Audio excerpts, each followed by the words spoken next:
مگر انسان عجیب مخلوق ہے کہ جب اس کا پروردگار اس کو آزماتا ہے کہ اسے عزت دیتا اور نعمت بخشتا ہے تو کہتا ہے کہ میرے پروردگار نے مجھے عزت بخشی، اور جب دوسری طرح آزماتا ہے کہ اس پر روزی تنگ کر دیتا ہے تو کہتا ہے کہ میرے پروردگار نے مجھے ذلیل کیا۔ یوں نہیں، بلکہ تم لوگ یتیم کی خاطر نہیں کرتے اور نہ مسکین کو کھانا کھلانے کی ترغیب دیتے ہو، اور میراث کے مال کو سمیٹ کر کھا جاتے ہو اور مال کو بہت ہی عزیز رکھتے ہو۔ یوں نہیں، جب زمین کوٹ کوٹ کر برابر کر دی جائے گی اور تمہارا پروردگار جلوہ فرما ہوگا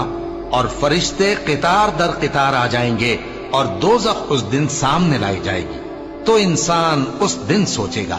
مگر اب سوچنے سے اسے فائدہ کہاں مل سکے گا؟ کہے گا کاش میں نے اپنی اس زندگی کے لیے کچھ آگے بھیجا ہوتا، تو اس دن نہ کوئی اللہ کے عذاب کی طرح کا